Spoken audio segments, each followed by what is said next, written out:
حضور علیہ الصلوۃ والسلام نے ایک دن اپنی صاحبزادی سے پوچھا، حضرت سیدہ فاطمہ الزہرا رضی اللہ تعالیٰ عنہا سے، کہ بیٹی یہ بتاؤ کہ عورت کے لیے سب سے اچھی چیز کیا ہے، سب سے اچھی چیز کیا ہے؟ تو حضرت سیدہ زہرا پاک رضی اللہ تعالیٰ عنہا نے بارگاہ رسالت میں آپ صلی اللہ علیہ وسلم میں عرض کیا کہ یا رسول اللہ صلی اللہ علیہ وسلم،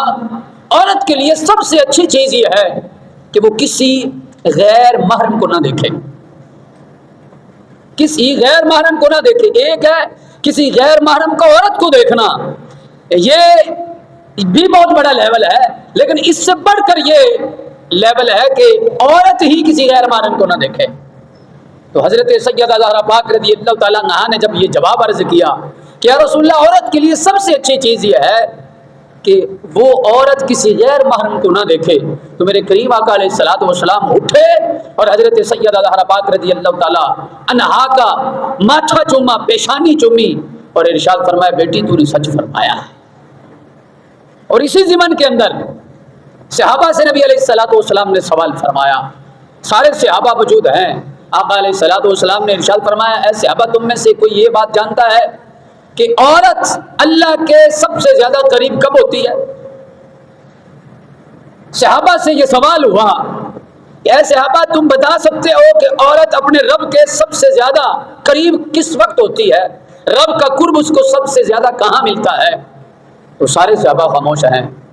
مولا کائنات شیر خدا رضی اللہ تعالیٰ عنہ بھی تشریف فرما ہے، سوال سنا، آہستہ سے اٹھے گھر آ گئے، آگے حضرت سیدہ زہرا پاک رضی اللہ تعالیٰ عنہا سے دریافت کیا، پوچھا کہ عورت اپنے رب کے قرب میں سب سے زیادہ قرب میں کب جاتی ہے، کب وہ اپنے رب کے سب سے زیادہ قریب ہوتی ہے؟ تو حضرت سیدہ فاطمہ الزہرا رضی اللہ تعالیٰ عنہا نے جواب دیا عورت جب اپنے گھر کے سب سے آخری گوشے میں بیٹھی ہوتی ہے وہ سب سے زیادہ رب کے قریب ہوتی ہے، یعنی جتنا وہ گھر کے اندر ہو، جتنی وہ پردے میں ہو، جتنی وہ چھپ جائے، اتنا وہ اپنے رب کے قرب میں چلی جاتی ہے۔ تو حضرت سیدنا مولا کائنات نے جواب سنا، فوراً بارگاہ رسالت میں حاضر ہوئے، عرض کیا یا رسول اللہ جواب عرض کرتا ہوں۔ مولا کائنات نے جواب عرض کیا یا رسول اللہ عورت اپنے رب کے قرب میں سب سے زیادہ قرب میں اس وقت جاتی ہے جب وہ اپنے گھر کے گوشے میں چلی جاتی ہے۔ مولا کائنات کے جواب سن کر میرے کریم آقا علیہ الصلوۃ والسلام نے ارشاد فرمایا اے علی جواب تیرا نہیں لگتا۔ عرض کیا یا رسول اللہ میرا نہیں ہے جواب، میں آپ کی صاحبزادی کے پاس حاضر ہوا، یا رسول اللہ میں نے حضرت سیدہ زہرا پاک سے یہ سوال کیا، انہوں نے جواب دیا ہے۔ تو میرے کریم آقا علیہ الصلوۃ والسلام نے ارشاد فرمایا حضرت سیدہ زہرا پاک نے جو کہا ہے سچ کہا ہے۔ تو یہ عورت کے لیے تو یہ چیزیں حضرت سیدنا غوث اعظم رضی اللہ تعالیٰ عنہ کی والدہ کے اندر پائی جاتی تھی، اور اس کی جھلک دیکھیں کہ کیسے پائی جاتی تھی۔ حضرت سیدنا ابو صالح موسیٰ جنگی دوست رحمت اللہ تعالیٰ علیہ آپ کہیں تشریف لے جا رہے ہیں، راستے میں ایک نہر کے قریب سے گزرے تو آپ نے دیکھا کہ ایک سیب اس نہر کے اندر، اور یہ ایتھنٹک بات ہے، ایک سیب اس نہر کے اندر ایک چلتا آ رہا ہے، آپ نے اٹھایا، بھوک تھی آپ نے کھا لیا، کھانے کے بعد یاد آیا، کھانے کے بعد اس بات پر غور کیا، خیال آیا کہ شاید کہاں سے یہ سیب آیا ہے، کہاں سے یہ ٹوٹ کے کسی درخت سے آیا ہے، میرے لیے پتہ نہیں حلال بھی تھا یا نہیں تھا۔ یہ تقویٰ تھا حضرت سیدنا ابو صالح موسیٰ جنگی دوست کا۔ بس کیا تھا، دل میں خیال آیا جب تک اس سیب کے کھانے والے، اس سیب کے مالک سے نہ ملا جائے، اس سے معافی طلب نہ کر لی جائے، اس سیب کے مالک کے پاس جا کر یہ حقوق العباد میں آتا ہے، جب تک اس سے معافی طلب نہ کر لی جائے رب بھی معاف نہیں فرمائے گا۔ آپ اس کنارے کنارے چلنا شروع کر دیا، جس طرف سے پانی آ رہا تھا اس طرف آپ نے چلنا شروع کیا۔ کئی میل چلنے کے بعد آپ جب ایک مقام پر پہنچے کہ ایک عمارت ہے اور عمارت کے ساتھ درخت لگے ہوئے ہیں، سیب کے درخت ہیں، ٹہنیاں اور شاخیں اس نہر کے اوپر ہیں اور پکے ہوئے سیب ہیں۔ کنفرم ہو گیا، یقین ہو گیا کہ سیب اسی درخت سے گرا ہے۔ لوگوں سے پوچھا گھر کا مالک کون ہے، لوگوں نے بتایا یہ گھر کا مالک کوئی عام نہیں ہے، یہ حضرت عبداللہ سومی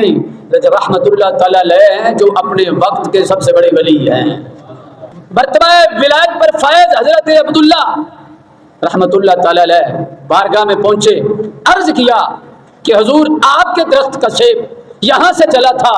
وہاں فلاں مقام کے اوپر میں نے اس سیب کو اٹھایا، کھا لیا، معافی کے لیے حاضر ہوا ہوں۔ حضرت عبداللہ سوامی رحمت اللہ تعالیٰ علیہ جو خود مرتبہ ولایت پر فائز تھے، جب اس حضرت ابو صالح موسیٰ جنگی دوست کی بات سنی، سمجھ گئے یہ بندہ عام نہیں ہے، یہ اللہ کے مقرب بندوں میں سے ایک بندہ آیا ہے۔ آپ نے فرمایا بھائی معافی ملے گی، لیکن اس کے لیے شرط ہوگی۔ اللہ والوں کی باتیں پھر اللہ والے جانتے ہیں، عشق کی باتیں عشق والے ہی جانتے ہیں۔ آپ نے فرمایا ہاں، حضرت عبداللہ سومی نے فرمایا ہاں معافی ملے گی، لیکن اس معافی کے لیے شرط ہے۔ حضرت ابو صالح موسیٰ جنگی دوست جو خوف خدا رکھنے والے ہیں، دل میں خیال تھا کہ دنیا کا مال دنیا میں رہ جائے گا، دنیا کی صعوبتیں، دنیا کی مشقتیں یہ ساری کی ساری برداشت ہیں، آخرت کی ایک دن کی مشقت بھی برداشت نہیں ہوگی، کتنی بھی مشقتیں اٹھانے پڑے اٹھا لیں گے، لیکن اس سیب کے کھانے کی معافی حاصل کر کے جاؤں گا۔ پوچھا آپ شرط بتائیں، حضرت عبداللہ سومی نے فرمایا 12 سال میری خدمت کرو پھر معافی ملے گی۔ ایک سیب کھایا ہے، ہم پتہ نہیں کیا کیا ہڑپ کر جاتے ہیں، ہمیں پتہ ہی نہیں ہوتا۔ ایک سیب کھایا حضرت ابو صالح موسیٰ جنگی دوست رحمت اللہ تعالی علیہ نے، اس کی معافی کے لیے آئے ہیں، تو آپ نے اگر حضرت عبداللہ سومی فرمانے لگے 12 سال خدمت کرو، جب 12 سال خدمت کرو گے اس کے بعد میں آپ کے بارے میں سوچوں گا۔ آپ نے عرض کیا ٹھیک ہے میں 12 سال خدمت کرتا ہوں۔ حضرت ابو صالح موسیٰ جنگی دوست نے حضرت عبداللہ سومی کی 12 سال خدمت کی، 12 سال قرب میں رہے، 12 سال آپ کے ساتھ رہے۔ 12 سال کے بعد حضرت عبداللہ سومی رحمت اللہ تعالی علیہ نے پھر بلایا، ہاں بھی معافی طلب کرنے والے معافی چاہیے، ہاں حضور مجھے معافی چاہیے، ایک سیب کھایا تھا اس سیب کی معافی چاہیے کیونکہ یہ حقوق العباد ہے۔ حضرت عبداللہ سومی نے فرمایا ہاں معافی ملے گی، بس ایک شرط اور ہے۔ پہلے 12 سال خدمت کروائی، اب اگلا امتحان شروع ہوتا ہے، اگلا امتحان عجیب بھی ہے، اگلا امتحان کڑا بھی ہے، مشقت والا بھی ہے۔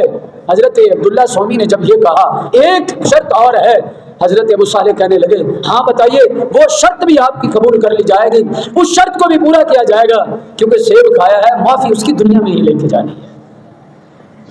فرمایا شرط یہ ہے کہ بیٹی ہے میری، آنکھوں سے اندھی ہے، کانوں سے بہری ہے، ہاتھوں سے وہ لولی ہے، پاؤں سے اپاہج ہے، اس کے ساتھ نکاح کرنا پڑے گا، اور نکاح کرنے کے بعد مزید 2 سال میری خدمت کرنی پڑے گی، 2 سال مزید میرے پاس رہنا پڑے گا، اس کے بعد تمہیں معافی ہے، جہاں مرضی جاؤ چلے جانا۔ حضرت ابو صالح کہنے لگے یہ شرط بھی مجھے منظور ہے۔ نکاح ہو گیا۔ حضرت ابو صالح نکاح کے بعد جب اپنی زوجہ کے پاس پہنچے، آمنا سامنا ہوا، جو معاملہ باہر بتایا گیا تھا اس کے برعکس ہے، جو حضرت عبداللہ سومی نے بتایا تھا معاملہ اس کے الٹ ہے، کیونکہ آپ کی زوجہ تمام اعضاء صحیح سالم ہیں۔ آپ نے اپنی زوجہ کے پاس قریب مت گئے، واپس باہر پلٹے، دوڑتے ہوئے حضرت عبداللہ سومی کے پاس حاضر ہوئے اور عرض کرنے لگے حضور آپ نے تو کچھ اور کہا تھا، آگے عورت کچھ اور کوئی اور بیٹھی ہے۔ حضرت عبداللہ سومی کہنے لگے ہاں وہی تیری بیوی ہے، وہی میری بیٹی ہے، وہ آنکھوں سے اندھی اس لیے ہے کہ اس نے آج تک کسی غیر محرم پر نظر ہی نہیں ڈالی۔ میرے کریم آقا علیہ الصلوۃ والسلام نے حضرت فاطمہ زہرا رضی اللہ تعالیٰ عنہا سے پوچھا سب سے اچھی عورت کے لیے کیا چیز ہے، تو کیا بتایا کہ اس کے لیے سب سے اچھی چیز یہ ہے کہ اس نے کسی غیر محرم کو نہ دیکھا ہو۔ حضرت عبداللہ سومی کہنے لگے یہ میری بیٹی آنکھوں سے اندھی اس لیے ہے کہ اس نے آج تک کسی غیر محرم کو نہیں دیکھا، غیر محرم کو دیکھنے کی وجہ سے یہ اندھی ہے، اور کانوں سے بہری اس لیے ہے کہ آج تک اس نے کوئی بھی غیر حق نہ بات سنی ہے نہ کی ہے، اور تیسرے نمبر پر یہ ہاتھوں سے لولی اس لیے ہے کہ اس نے آج تک کوئی غیر شرعی ہاتھ سے کام بھی نہیں کیا، اور پاؤں سے لگڑی اس لیے ہے کہ یہ آج تک کسی غیر شرعی کام کے لیے ایک قدم بھی اس نے نہیں اٹھایا۔ تو حضرت ابو صالح موسیٰ جنگی دوست نے جب یہ باتیں تعریف سنی تو پھر آپ اپنی بیوی کے پاس جب گئے تو یہ وہ عورت تھی جس کے بدلے اثر سے حضرت سیدنا عبد القادر جیلانی رضی اللہ تعالیٰ عنہ جس کے شکم اثر سے پیدا ہوئے۔ یہ ہے آپ کا گھرانہ، یہ گھرانہ ہے حضرت غوث اعظم رضی اللہ تعالیٰ عنہ کا، کہ باپ بھی ولیوں کا امام ہے، نانا بھی ولیوں کا امام ہے، اور ماں بھی ولیوں ایک بہت بڑی ولیہ متقی ہے۔